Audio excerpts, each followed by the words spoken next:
こんにちは、隙間のリリーです。目で読むためのハワイ語ミニ講座、よろしくお願いします。今日はレナ・マシャドのポーハイ・ケアロハを取り上げたいと思います。レナ・マシャドさんの曲って若いミュージシャンも結構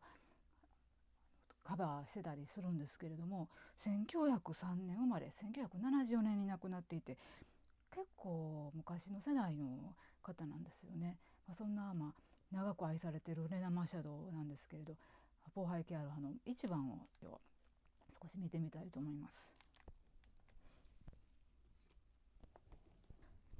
ポーハイ・ケアロハライキキノ。ポーハイっていうのはこなんかサークルになって取り巻いてるっていう、そんなイメージの動詞なんですね。でケアロハがポーハイの状態になってる、取り巻いてる。どこを取り巻いてるのかというと、イケキノ。キノっていうのは体ですが、誰かのところに愛が取り巻いてるような、なんかそんな幸せな雰囲気のある誰かのことを歌ってるんですね。で香味の赤米メカワイマカ、これあなたのって意味ですけれど、そのあなたの身の赤、笑顔が、こちらに向かってるんですけれど、なぜかメカワイマカ、涙を伴ってるっていうんですね。これ誰のことを歌ってるかというと、メキア・キアラ・カイという、男性なんですが、ロイヤルハワイアンバンドの、バンドマスター、指揮なんかしてる人ですよね。その人のことを歌っています。少し続きの歌詞を見てみたいと思います。ケハケハカワイプイラニ、カワイプイラニっていうのはワイプヒラニから来てると言われてるんですけど、ワイ水ですね、プヒって湧き上がるっていう感じの言葉ですけど、それがラに天に向かってる。なので水が天に向かってる湧き上がるって感じなんですけど、ケハケハというのは称賛するとか高く掲げるとかいう意味で、その水柱というか、その湧き上がる水が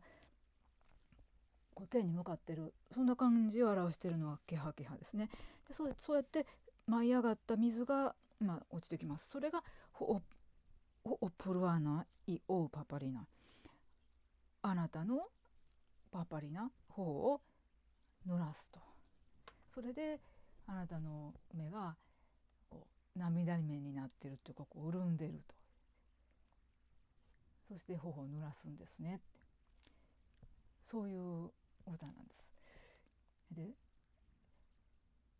メロディーを聞くと分かると思うんですけども、とっても幸せな感じで、決して涙する悲しんでる歌ではないんですよね。この歌われてる男性、メキヤキアラカイさんが、奥さんのことを話す時になぜかいつも目が潤んでたと。なんかその様子をレナ・マシュドはどうも歌にしたようです。で2番にはハウの木が3本出てきたりとか、なんか港に船が近づいてきた時に見える風景が歌われてたりとかして、その辺りがどういうことなのか、そのメキヤさん男性に、レナ・マシャドはとってもお世話になってたみたいなんですけれども、どういう、彼と、彼の家族と、レナ・マシャドとどういうストーリーがあったのかっていうようなところも含めて、ポーハイケアロハをズーム講座で取り上げたいと思っています。よかったらそちらの方も見ていただけたら嬉しいです。メレ読むためのハワイ語ミニ講座終わります。